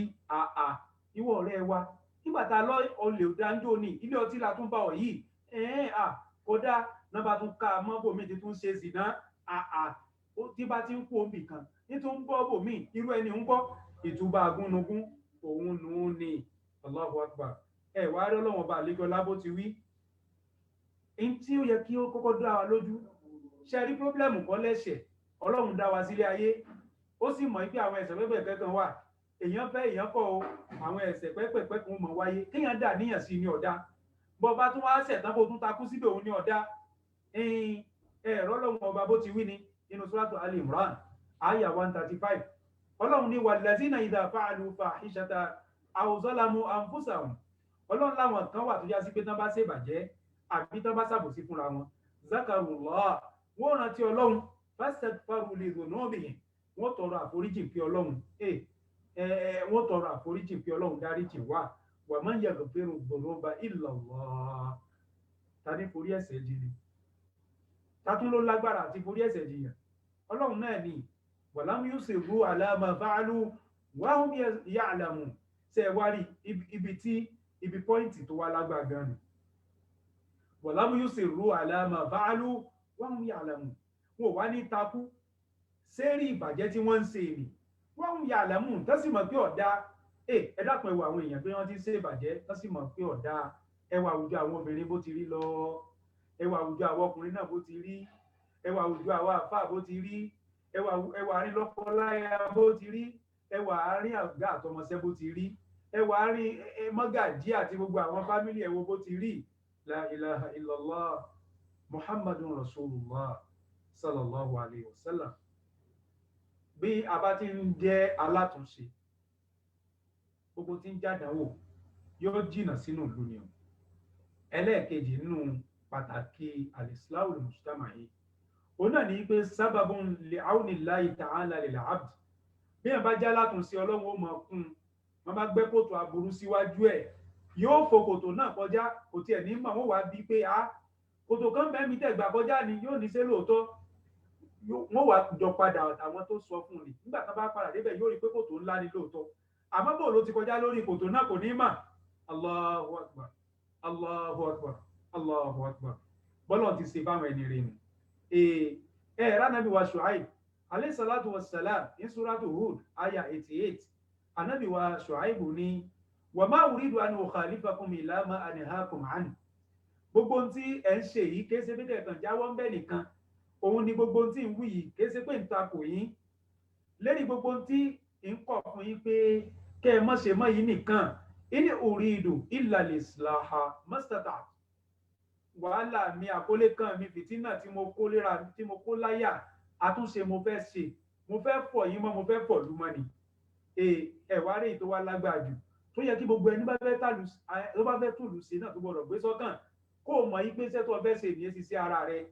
iṣẹ́ ọlọ́run ni ẹni tó wàá bẹ̀ kó kún ọ tó fi rí tún ṣe òun náà lọ́lọ́run ẹ̀gbọ́n Ànábì Ṣuaibu wí ni ó ní wa ma tawfiqi illa billah kò wá sẹ́ni tí ó jẹ́ rí sí ọ̀hún jẹ́ kò sẹ́ni tí ó jẹ́ rí lu ọ̀hún pọ̀ mọ́ afọlọ́run ọba àlekè ọlá Allahu akbar Allahu akbar jama ẹlẹ́kẹ̀ẹ́ta nù tí ń bẹ lábẹ́ ahmiyatul islahi mujtama'i ó náà ní pé sábàbun lil husuli ala al-ajri al-azim wa thawabi al-jazil bí ẹ̀ bá ń túnlù ṣe yóò gbẹ̀ ẹ̀san ńlá lọ́dọ̀ ọlọ́run ọba àlekè ọlá ẹ̀rí báyìí ọlọ́run ọba ní la khayra fi kathirin in suratul nisa aya 14 la khayra fi kathirin min najwahum ọlọ́run ní gbogbo ọ̀rọ̀ wújẹ́wújẹ́ ọ̀rọ̀ kẹ́lẹ́kẹ́lẹ́ tí wọ́n bá ń bára wọn sọ láàrin ara wọn ọlọ́run ní kò sóore ń bẹ o àmẹ́yìí tó jóore ní illa man amara bi sadaqa tó bá já sí pé ọ̀rọ̀ tó ń sọ láàrin ara wọn ọ̀rọ̀ kí wọ́n lè máa tọrẹ ni ká lè máa ti sàdákà aw ma'ruf àbí ká lè máa ti sẹ́rí aw islahin bayna nas àbí ká lè máa ṣàtúnṣe láàrin àwọn èèyàn tó bá já sí pé ìyún náà fi pé bíríkótó eléríire ni wọ́n à ń bá já sí pé bíríkótó nítorí kí ìlú òun lè máa bàjẹ́ ìdàkejì náà ni ó máa jẹ́ tiwọn o wa man yaf'al dhalika ibtigha'a mardatillah ẹni bá wá ṣe ogun tá a wí tí òbí ṣe kárí mi tó já sí pé fi ń wáyọ̀ ọ̀nà ọlọ́run ni fasawfa nu'tihi ajran 'azima ọlọ́run lẹ́san ńlá ní ọgbà jàmáà wa lórí ìkànnì tá a wà yìí ẹ̀ka ẹlẹ́ẹ̀kẹta òun náà la yanjú ẹ̀ka ẹlẹ́ẹ̀kẹrin inú àwọn tá a fẹ́ mẹ́nubà bó lè já sí pé ọjọ́ náà ti ń lọ òun náà ni usulul islahil mujtama'i àwọn kí ni ìpìlẹ̀ béèyàn bá fẹ́ túnlù ṣe kí ni gbòǹgbò rẹ̀ gan ibo lèyàn ti gbé téèyàn fi láṣeyọrí nítorí ibi tó yẹ kéèyàn ti gbé nǹkan béèyàn ò bá gbé ń bẹ̀ Allahu akbar kí ni ọ̀hún ọ̀tọ̀ ní téèyàn lérò béèyàn fẹ́ ṣe ọ̀tọ̀ ní tí ó máa ṣẹlẹ̀ yóò máa ríra rẹ̀ kóun fẹ́ túlù ṣe ni yóò sì máa bàlújẹ́ yóò máa wora rẹ̀ pé òun gbé àwọn èèyàn sínú ẹ̀sìn ní òdodo ọ̀rọ̀ sì ni wípé ń lé àwọn èèyàn jáde kó nú ẹ̀sìn tó afáwa ibnu ashur alayhi rahmatullahi wa ridwanu ó ní usulul islahil mujtama'i méjì ló pín sí islahul afrad àti islahul mujtama àwọn èèyàn kọ̀ọ̀kan tí ń bẹ nínú àwùjọ ká tún wọn ṣe lẹ́yọ kọ̀ọ̀kan àìṣẹ̀ wá bọ́ sáwùjọ nígbà tá a bá ti téèyàn kọ̀ọ̀kan tí ń bẹ nínú àwùjọ sí àwùjọ náà yóò dáa àwùjọ náà dáa ẹ wá rí ṣe wá rí ti èèyàn kan lóso tá a kọ́kọ́ wí nì ọlọ́wọ́n ọba àlejò ọlá ní Suratul Fussilat àyá 30 innal ladhina qalu rabbuna Allahu thumma istaqamu tí já sí pé ní bíbà yìí sìn ìtàbẹ̀ yọ̀ ń bì á padà yọ o àbẹ̀jákọ́ túmọ̀ ọ̀rọ̀ lọ́nà ó ní innal ladhina qalu rabbuna Allah àwọn tó sọ wípé ọlọ́wọ́n ọba wa tó dá wa sáyé tí sì ń mójútó wa tí ń ṣàánú wa tí ń ṣèjẹsẹ̀ mú níbi ìṣọ́ ẹ̀ṣọ́ wa òun náà ni ọba Allah thumma istaqamu wọ́n wá dúró déédéé tatanazzalu alayhimul malaika ọlọ́run láwọn màláíkà àánú ọlọ́run lówó máa rán sí wọn alla takhafu wala tahzanu wọ́n mọ̀ sọ fún wọn pé báwọn èèyàn bá ń bẹ̀rù nǹkan ẹ̀rù ní tí banilẹ́rù ó mọ̀ ṣẹlẹ̀ àmọ́ àwọn wọ̀nyí ń kọ́ èrò níbà wọn wala tahzanu ní tí ba nínú jẹ́ ó mọ̀ ṣẹlẹ̀ àmọ́ àwọn wọ̀nyí ń kọ́ inú wọn ò ní bàjẹ́ wa abshiru bil jannati allati kuntum tu'adun ọlọ́run wọn máa sọ fún wọn pé ẹ kú eríire àlùjánnà tọ́lọ́ ń ṣàdéhùn fún yín ọlọ́run ó máa déhùn rẹ̀ ṣẹ fún yín afáwa ibnu ashur rahimahullah ó wá tọ́ka ká tó lọ bẹ́ẹ̀ ni anábìwá muhammad sallallahu alaihi wasallam sábẹ́ kan orúkọ rẹ̀ ń jẹ́ Sufyan ọmọ Abdullahi At-Thaqafi láti ìran Banu Thaqif ní Taif. Òun náà lárákùnrin yìí ti wá. Ó bèèrè lọ́wọ́ Ànábì Muhammad pé qul li fil islam qawlan la as'alu anhu ahadan ghayrak. Mo fẹ́ kó ṣe wá sí nǹkan fún mi tó já sí wípé mo fẹ́ kó sọ̀rọ̀ kan fún mi tí ìní tún bí ẹlòmíì mọ́ lẹ́yìn wa Nabi sallallahu alaihi wasallam. Ẹ gbọ́ wá sí tánàbí ṣe ni wá sí kékeré ni àmọ́ tó kó sínú pọ̀. Béèyàn bá lò ó ayé rẹ̀ ó tò,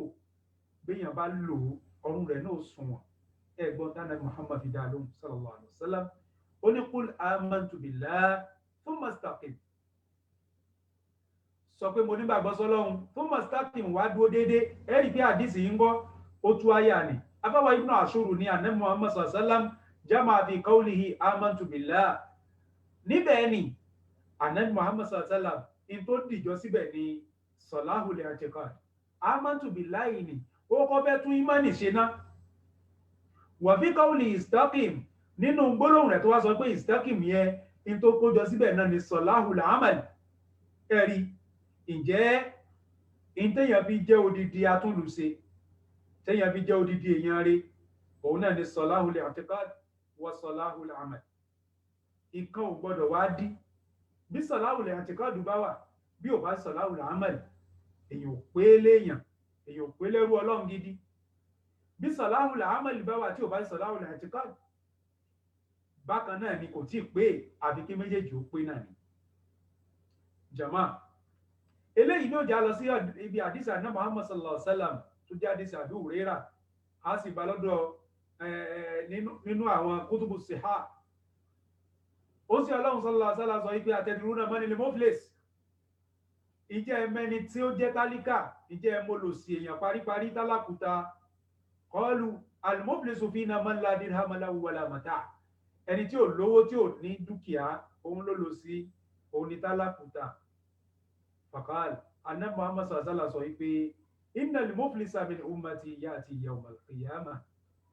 Tálíkà ó lò sí èèyàn, òun náà lẹ́ni tí ó wà lọ́jọ́ àlìkìyàmà. Bí salatin ó kírun náà, ó kírun jáwọ́ lọ. Wa siyami ó gbààwẹ̀ kọjá bó ti yẹ. Wa zakatin zaka rẹ̀ náà kò lè má yọ. Wa yati qad shatama hada, ṣùgbọ́n ṣe ló ti bú eléyìí. Wa qadaba hada, ó ti parọ́ sí náà mẹ́lẹ́yìí. Wa akala mala hada, ó ti jẹ owó olówó. Wa sabaka dama hada, ó ti gbẹ̀mí ẹlẹ́mìí. Wa daraba hada, ó ti fìyà jẹ léyìí tí ó sì ṣẹ̀. Hada fayu'ta hada min hasanatihi. Wọ́n bá mú ẹni tí ó búrì, wọ́n bá mú nù dáadáa rẹ̀. Irun rẹ̀ ó lè jẹ́ pé èébú tó bú ẹnìkan, gbogbo òun tó kí láyé rẹ̀ ló ṣe déédéé èébú ni. Wọ́n bá gbé gbogbo ẹ̀, wọ́n bá papọ̀, wọ́n bá gbé fẹ́ni tó bú. Ẹni tó jùkò sìná mọ́ tí ò ṣe sìná, ẹni tó jùkò ọtí mímu mọ́, ẹni tó jùkò àbòsí mọ́, ẹni tó jùkò nifaq ṣèrísọ̀ mọ́ tí ó sì ṣe bẹ́ẹ̀. Wọ́n bá jẹ́ gbogbo àwẹ̀ rẹ̀ lọ́ka, wọ́n palẹ̀ gbogbo àwẹ̀ rẹ̀ mọ́, wọ́n gbé ilé lọ́wọ́ pé máa rú lọ. Ẹni tó pa náà tí wọ́n bá wu ẹ̀jẹ̀ ẹni ìní àti gbogbo zaka rẹ̀ tó yọ, wọ́n palẹ̀ mọ́ gbogbo zaka rẹ̀ gidi gan, wọ́n sì gbé fẹ́ni pé kó máa rú lọ. Allahu akbar. Fa in faniyat hasanatuhu, gbogbo dáadáa tí wọ́n fi san gbèsè bá wá tán, qabla an yuqda ma alayhi, síwájú kí wọ́n tó bá san gbogbo gbèsè rẹ̀. Ukhidha min khatayahum, wọ́n á bẹ̀rẹ̀ sí mú aburú tí ń bẹ nú ẹrù àwọn tọ̀hún. Faturihat alayhi, wọ́n bá máa dì sínú ẹrù tiẹ̀. Thumma turiha fin nar, ọ̀rọ̀ rí wà kàn sínú náà. La ilaha illallah Muhammadun Rasulullah sallallahu alaihi wasallam. Tó bí ó ti rí nìyẹn. Eléyìí òun jẹ́ títí al-islahu al-mujtama'i ala mustawa al-afrad. Al-islahu al-mujtama'i ala mustawa al-mujtama'i gangan òun wá ní wípé bàbá fẹ́ tún gbogbo tí ń jẹ́ àwùjọ ṣe. Àtúnṣe àwùjọ yakunu bi ta'ati Allahi wa rasuli. Àtẹ̀lọ́lọ́run àtẹ̀lọ́dì sí Ọlọ́run tí sànábì. wa adam tanazu' wa tafaruq ìfàǹfà ò ní ṣẹlẹ̀ nípín yẹ́lẹyẹ̀lẹ ẹ wo ilẹ̀ Yorùbá bó ti rí, ẹ wo ilẹ̀ Haúsá bó ti rí, ẹ wo ilẹ̀ Ìgbò, ẹ wo gbogbo Nàìjíríà lápapọ̀ ẹjá wá àwùjọ àwọn àfà, ẹ wo bá ti pín yẹ́lẹyẹ̀lẹ. Oṣùfí làwa ẹ tún wà ní àwọn Oṣùfí náà,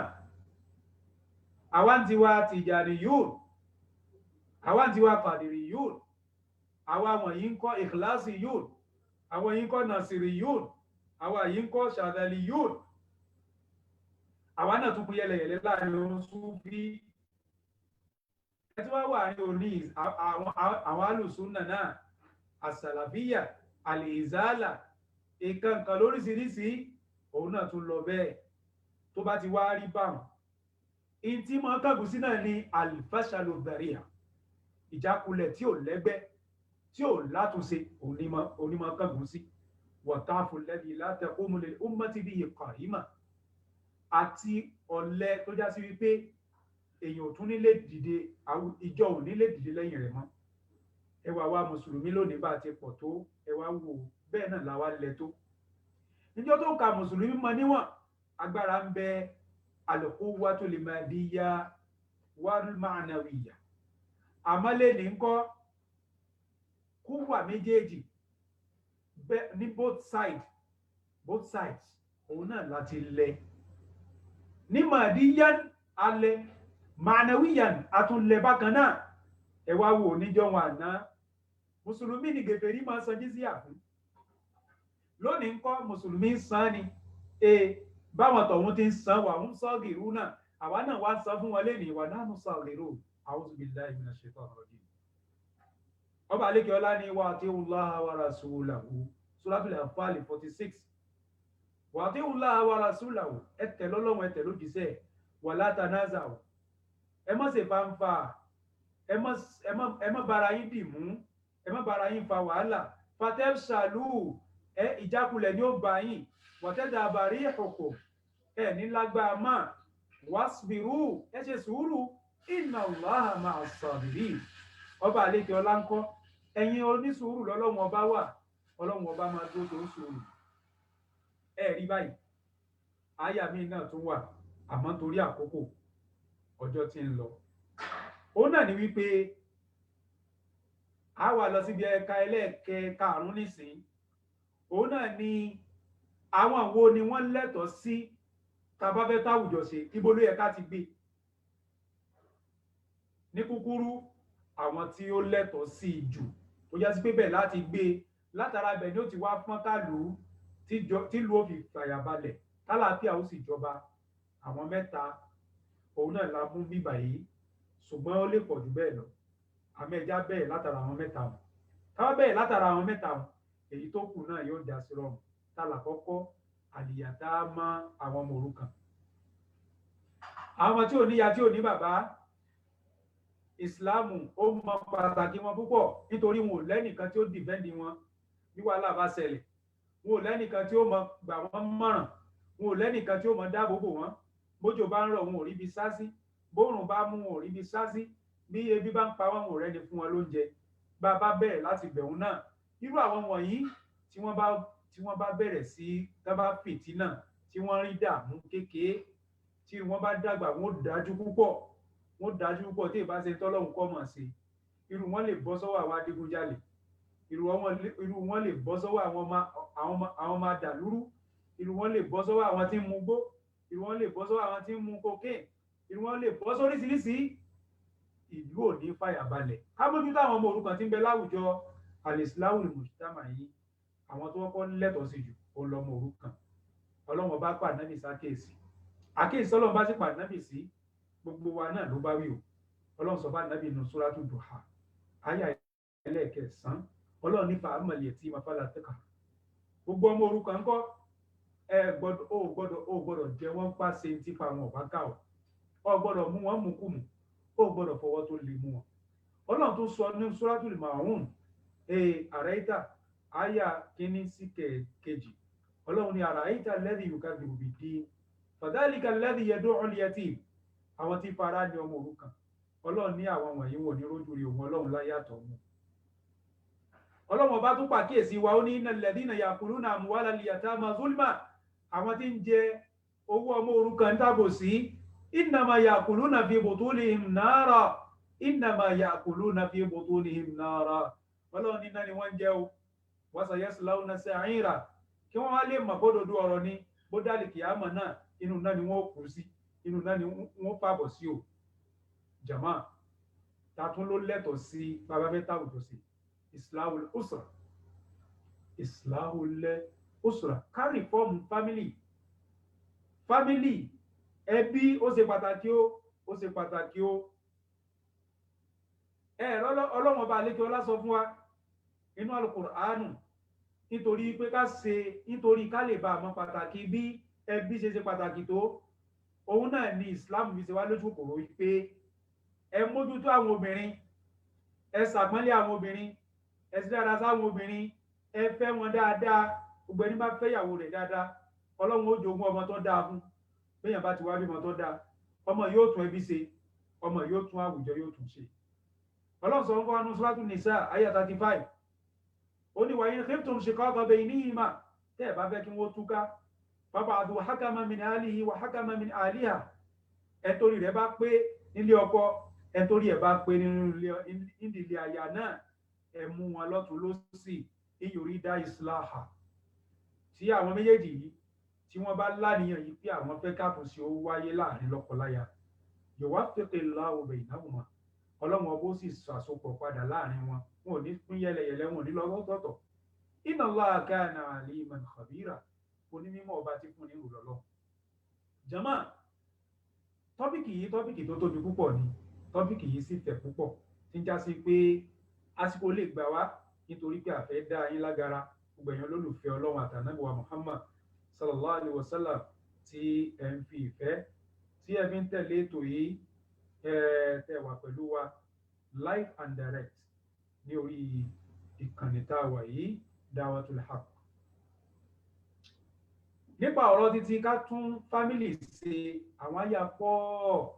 àyà pọ̀ àmẹ́já tún lọ ọ̀dọ̀ ànábì wa Muhammad sallallahu alaihi wasallam. Ìyá wa Aisha radiyallahu ta'ala anha, àdísì yìí a bá nínú Sunanu Tirmidhi. Ìyá wa Aisha ní ànábì Muhammad ní inna min akmalil mu'minina imana, ẹni tó pé jù nígbàgbọ́ ní gbogbo olùgbàgbọ́ òdodo, ahsanuhum khuluqa, òun ẹ̀lẹ́ tí wà rẹ̀ dájú, wà alitafuhum bi ahlihi, àtẹni tó fọwọ́ pẹ̀lẹ́pẹ̀lẹ́ tó fi mú ẹbí, fọwọ́ pẹ̀lẹ́pẹ̀lẹ́ mú ìyàwó rẹ̀, fọwọ́ pẹ̀lẹ́pẹ̀lẹ́ máwọn ọmọ rẹ̀, fọwọ́ pẹ̀lẹ́pẹ̀lẹ́ máwọn àbúrò rẹ̀. Tó bá ti ṣe bẹ́ẹ̀, ìwọ yìí nígbàgbọ́ rẹ̀ pé jù. Ká lè bá wa mọ̀, gbogbo àwa lọ́kọláya tíjà bá ń bẹ láàrin wa, ká lè mọ̀ yín pé èṣù ní bẹ́ẹ̀ o, ẹ dákun ẹja parí ẹ̀. Látọ̀dọ̀ Jabir ibn Abdillah, àdísì inú Sahih Muslim, Jabiru sọ yí pé ànábì Muhammad sallallahu alaihi wasallam ní inna iblisa yadau arshahu ala al-ma', ẹ̀rí àlẹ́ ara sí Sètánì orí omi ló gbé sí, summa yab'athu saraya, yóò wá rán àwọn ọmọ ogun rẹ̀ jáde, fa azamuhum fitnatan adnahum minhu majlisan, ẹni tó bá rí fìtínà dálẹ̀ jù, òun náà làgàrí ó jòkó ní tòsí, òun ní ó gbága tiẹ̀ sí tòsí Sètánì. Ẹni tó bá mọ fìtínà dálẹ̀ jù, òun làgàrí ní ó wà lẹ́gbẹ̀ẹ́ àga Sètánì. Yaji'u ahaduhum yaqulu kadha wa kadha, Sètánì eléyìí, inú àwọn ọmọ ogun Sètánì yóò ṣe wàhálà lọ, yóò darí wá, yóò lóhun ṣe báyìí, òun ṣe báyìí. Sètánì ò sọ fún yín pé man sana'ata shay'an, ìwọ yìí ò tí mọṣẹ́, bára ẹ̀dá sọ́hun, séyìn náà ló wá rí ṣe, bára ẹ̀dá sọ́hun. Summa yaji'u ahaduhum fayaqul, ẹnì kó bá dé inú wọn yóò bá sọ wípé ma taraktu hatta farraqtu bainahu wa baina ahlihi, yóò sọ wípé mo dúró tì, mo takú tì í, àgbà tí mo rí wípé mo da àárín òun àtọkọ rẹ̀ rú, àgbà tí mo da àárín òun àti ìyàwó rẹ̀ rú, àgbà tí mo da àárín ẹ̀gbọ́n àti àbúrò rú, àgbà tí mo da ẹ̀rín, tí mo da àárín ẹni tí jẹ́ baálé ilé, ẹni tí jẹ́ mọ́gàjí àti gbogbo ẹbí, àgbà tí mo tú gbogbo wọn ká. Fàyàkúlù, Sètánì ò wá sọ wípé ni'ma anta, ìwọ yìí ọmọ ọ̀dọ̀ rere ni ọ́, ọmọ ọ̀dọ̀ rere ni ọ́ fáyọ̀dì ní ìmínú sìtáni ò wà ní ìwọ gbága ó yá ìwọ tó bẹ̀lẹ́gbẹ̀ mi ó yá súnmọ́ eléyìí ló yẹ kó jẹ́ ọ̀tún mèrè ó yá ìwọ gbága rẹ sí àyè gbogbo àwa ẹbí gbogbo àwa lọ́kọláya la gbọ́dọ̀ fura dáadáa bíjà bá ṣẹlẹ̀ ẹja parí ẹ̀ èyí tí ń jẹ́lẹ̀ kẹta nínú àwọn tán nẹ́tọ̀ sí tá a bá fẹ́ tún àwùjọ ṣe ibi tá a ti gbé a ti sọ tọ́mọ òrukàn a ti sọ ti fámìlì ẹlẹ́kẹta wá ní àwọn tí ń jà tabára àwọn oníjà méjì bóyá bí àtẹbí bóyá ọ̀rẹ́ àtọ̀rẹ́ bóyá ẹgbẹ́ àtàbúrò bóyá iléeṣẹ́ àti iléeṣẹ́ bóyá ìlú àti ìlú orílẹ̀-èdè kan àti orílẹ̀-èdè kan bàbá lágbára àti dásì ká dásì. bọ́bá lékè ọlá sọ fún wa ní Suratul Anfal ayé àkíní náà ni ayé àtàkọ́kọ́ kàn báyìí bàbá létí Suratul Anfal ọlọ́ni yasalunaka anil Anfal gbogbo àwọn kan tí ń jẹ́ nǹkan ìjà ogun wọ́n wà máa béèrè lọ́wọ́ wa nábì nípa rẹ̀ qul anfalu lillahi war rasul àwọn ọ̀rọ̀ ogun sọ fún wọn pé ọlọ́run àtànábì ló ní fattaqullah ẹ bẹ̀rù ọlọ́run wa aslihu dhata bainikum bíjà bá ṣe láàrin yẹn tún ṣe wa atiullaha wa rasulahu ẹ tẹ̀lé ọlọ́run ẹ tẹ̀lé òjíṣẹ́ rẹ̀ in kuntum mu'minin tó bá yá sí pé lóòótọ́ òun náà lẹ nígbàgbọ́ àwọn àyà tọ́lọ́run ti sọ eléyìí àyà náà pọ̀ gan-an ibi tá a bá fẹ́ sọ̀kalẹ̀ sí táàbí fi ìpàdé wa tòní táàbí kọ́ dídìgbà míì tọ́lọ́run kó sẹ́wà kù lédi dáadáa kí ó má ba eré ìkànnì tá a wà yá ètò náà Dawatul Haqqi ọlọ́mọdé ó bàjẹ́ o àwọn tó jágbátẹrù rẹ̀ náà látẹ̀rí àbáwá sànmọ́rí àti gbogbo àwọn ìgbìmọ̀ tí ń mójútó ọlọ́run bá san wọ́n lẹ́san rẹ̀ àti gbogbo àwọn platforms tí wọ́n ti ń gbẹ̀sìn lárugẹ ní platform tọ̀dọ̀ èmi fúnra mi ti ń sọ̀rọ̀ yìí muassasatu Sawtil Haqqi al-Islamiyya lid-Da'wati al-Islamiyya muassasatu Da'wati al-Islamiyya òun lè yí tá a wà yìí àmọ́ nínú tèmi muassasatu Sawtil Haqqi al-Alamiyya lid-Da'wati al-Islamiyya wal-A'mal al-Khayriyya Sawtul Haqqi Global Foundation for Dawah and Charity àti platform wa ti ṣe Mustashfa al-Qulub at hospital weekly program gbogbo àwọn platform bẹ́ẹ̀ tí wọ́n ti gbẹ́sìn lárugẹ islahu náà làwa náà ń wá abẹ́ ọlọ́run ọba àlékè ọlá kó má sáà ràn wá lọ́wọ́ ibi táwa sọ̀kalẹ̀ sí ni wípé ogun táwa lò sí gbogbo tí ń ṣẹlẹ̀ láwùjọ yìí torí pé ìtí ń ṣẹlẹ̀ náà pọ̀ gan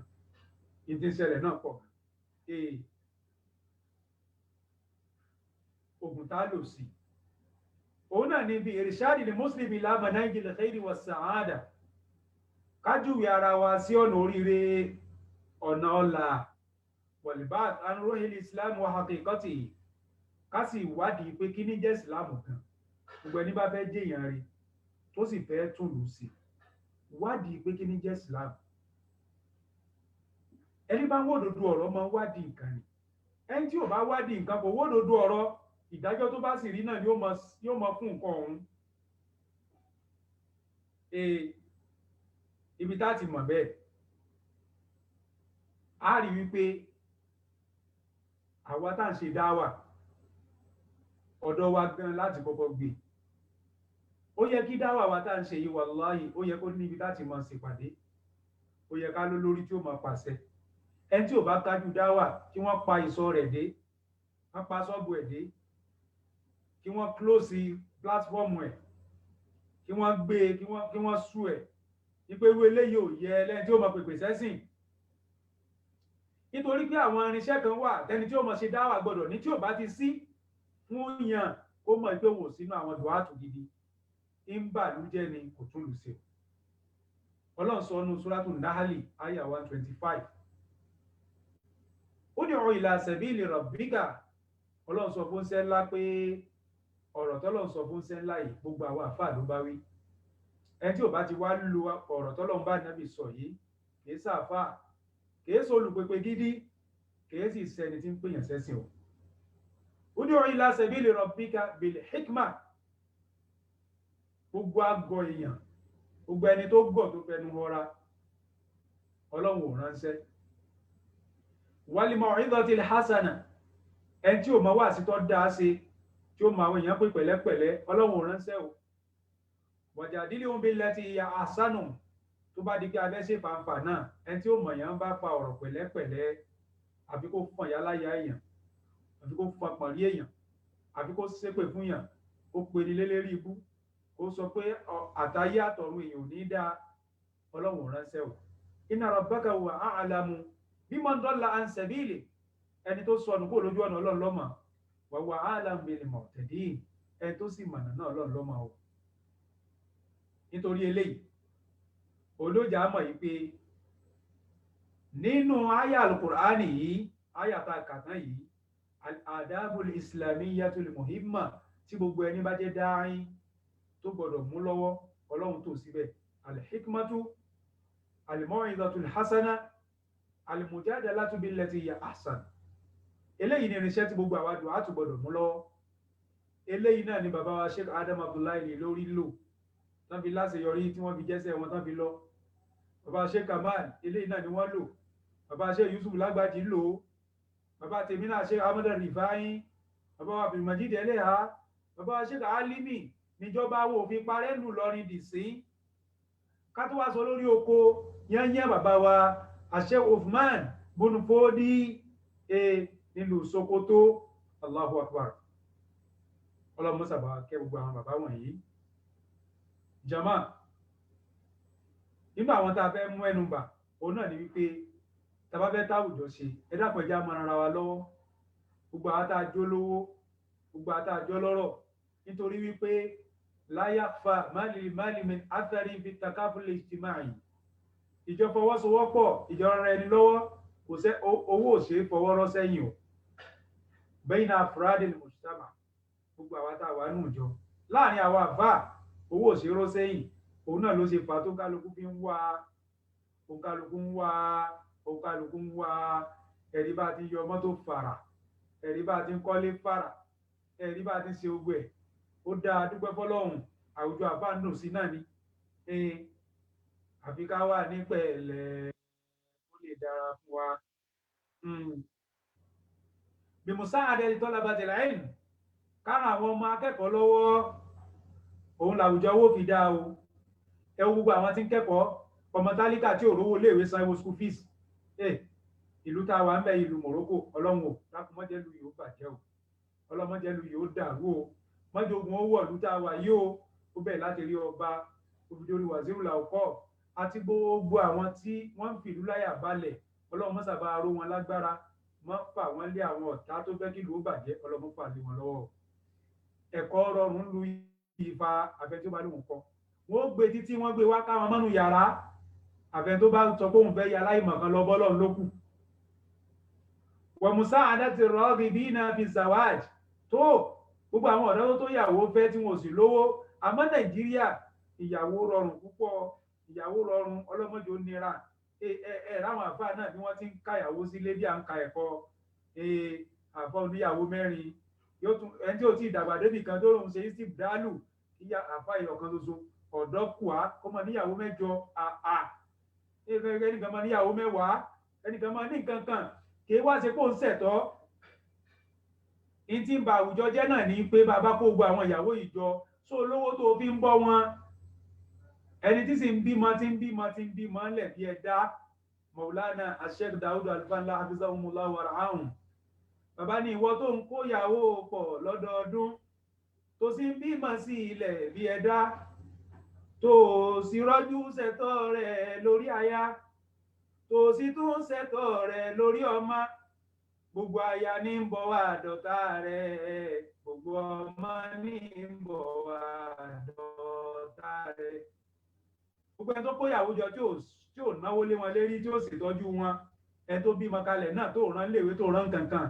gbogbo tó bá kólẹ̀ dúkìá àwọn ọmọ yóò ṣe báṣubàṣu wọ́n sì fìtínà ẹ̀mí tiẹ̀ náà kó tó lọ bọ́lọ̀ wọ́sádìí àwazil muhtajin gbogbo tálíkà tí ò lówó ẹja ràn wọ́n lọ́wọ́ wọ̀tàkì kò lò kówàtí islamiyya wal mahabba owó náà yóò jẹ́ kí ìjọmọ yẹ́sìn yóò jẹ́ kó fìdí múlẹ̀ dáadáa yóò jẹ́ kí ìjọmọ yá wa àti yóò jẹ́ kí ìfẹ́ náà rinlẹ̀ àwa tá a bá ní ẹja ràn àwọn tí ò ní lọ́wọ́ kì í ṣe bí ká máa fi wọ́n sí ẹ̀yẹ kì í ṣe bí ká máa tún náà sírí wọn kì í ṣe ká máa dá ẹ̀yẹ wọn lẹ̀ ìwọ tó bá ní rẹ tí ò ní lọ́wọ́ òun láàrin mọ́ táwùjọ sí o al-islam wal-islahu li-mujtama'in bó ti lọ nù ní ọlọ́run kí ó mọ́ sábà tún àwùjọ wa ọlọ́run kí ó bá wa tún ṣe a sì rí wípé àwọn sahabatu rasul sallallahu alaihi wasallam ridwanullahi anhum ajma'in nǹkan yìí ni wọ́n gbọ́yé ó ní tí wọ́n ń bẹ lérí ẹ̀ tẹ́lẹ̀tẹ́lẹ̀ kí islam tó dé àmọ́ ńgbà tí islam dé kọ́ wọ́n tún gbogbo ẹ̀ sí gbogbo àwọn nǹkan wọ̀nyí náà tí bá wá ń bẹnú àwùjọ ò ní dá àfi ká kó àwọn nǹkan wọ̀nyí àfi ká kó kó eléyìí as-sahabiyul jalil ibnu ammi rasul Ja'far ibn Abi Talib radiyallahu ta'ala anhu níjọ́ tí wọ́n ṣe hijira lọ sí ìlú Habasha níwájú Najashi in tó fi dìfẹ́ndì ara rẹ̀ níwájú ẹ̀ tó sì fi dìfẹ́ndì àwọn ọmọ ìyá ẹ̀ tán jọ lọ sí ìlú Habasha ó sọ fún ọba ó ní wọ ọba ayyuhal malik mo kè wọ ọba kunna qawman ala jahiliya àwa tó ń wò yìí àti lò pèsè ayé tí ò bọ́ sí àti lò kọjá àti wọ ẹranko ṣáájú sínà àrísí nǹkankan ọtí mímu àrísí nǹkankan ká para ẹni àrísí nǹkankan ká mọ jàgídíjàga àrísí nǹkankan ká dáná ká lọ jálé olé ká lọ fọ́lé ká lọ digun jalè àrísí nǹkankan nàbúdù lasnam à ń sin òòṣà wà nàkúlù lìmẹ́ta ẹran òkú ń betí à ń jẹ wà náàtì fàwáhíṣà à ń ṣèbàjẹ́ wà náptọ̀ arhama à ń já okùn ẹbí wà nù sí ìjìwàr gbogbo àwọn tó bá ń bẹ ní sàkání wa àyè sàpẹ́lẹ̀ wọn wàyákùlù kọ̀wé yomi nà da'if alágbára nù wa ọ̀lẹ́nu wa ní jẹ́ sara fọkúnnà ala dhalika bá a ti ń lò gbèsè ayé nìyẹn hatta ba'atha Allahu ilayna rasulan minna tọ́lọ́ fi gbé òṣìṣẹ́ dìde tó wá jásí pé láti inú wa náà lọ́wọ́n ti gbé dìde ọlọ́wọ́ lọ gbọ́mọ Yorùbá wá kó wá rán sí lárúbáwá tí wọ́n bá gbé dìde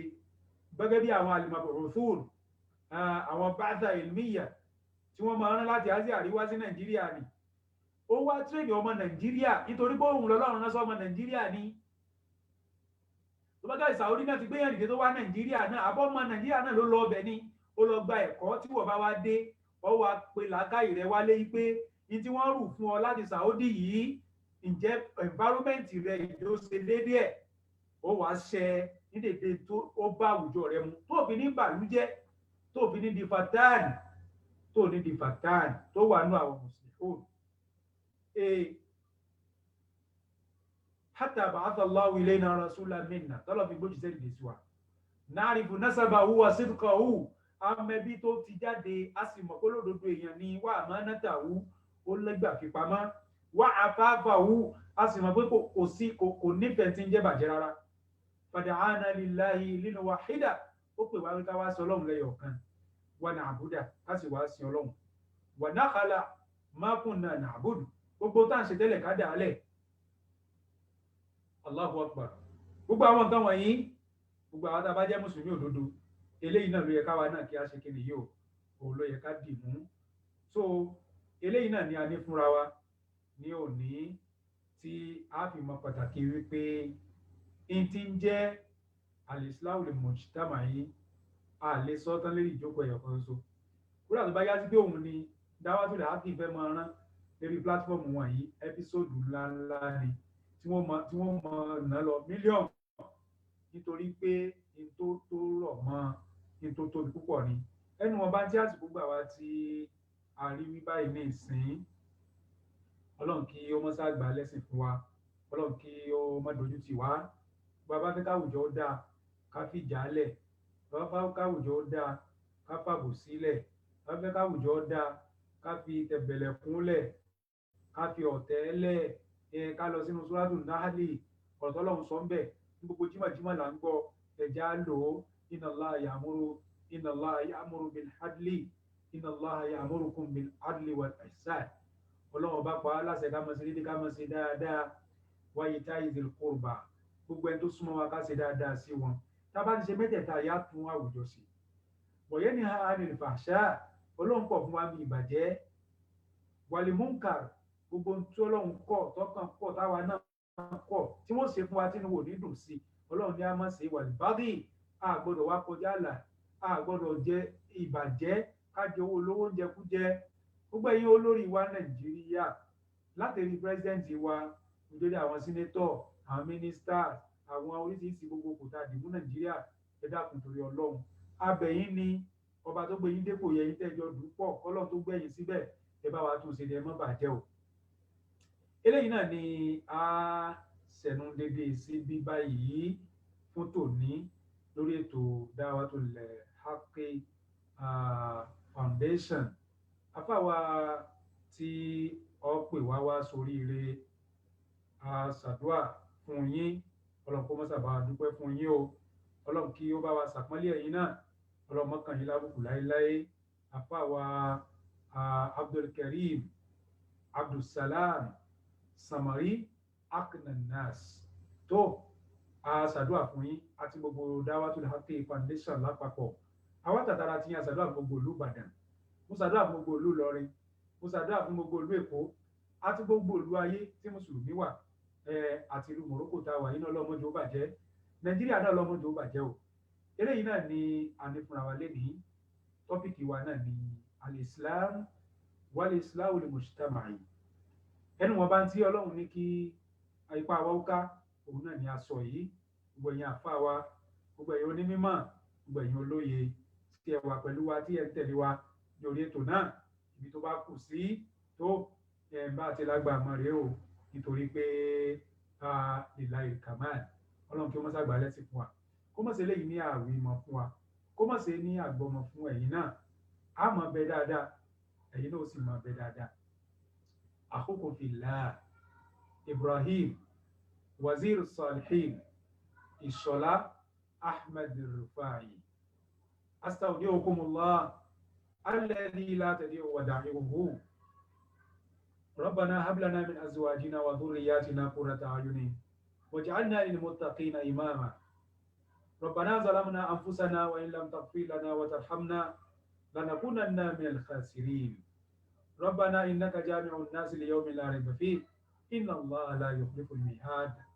ربنا آتنا في الدنيا حسنة وفي الآخرة حسنة وقنا عذاب النار. توفنا مسلمين والحقنا بالصالحين.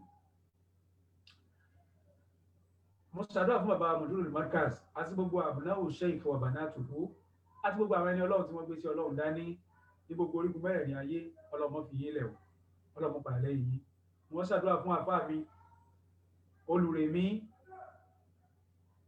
tí ọjọ́ àwòkọ́ṣe rẹ̀ al-mathalul a'la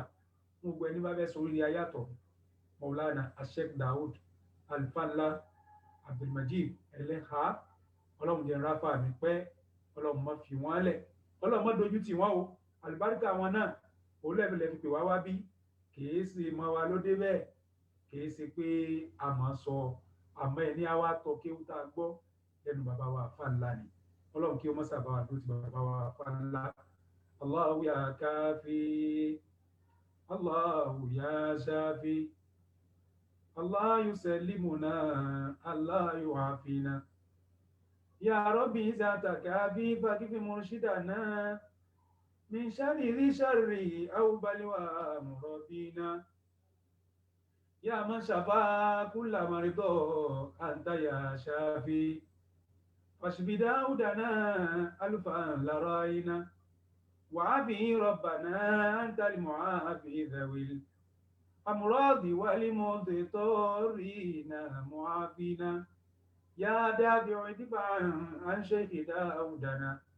كل البليات والآهات آمنا.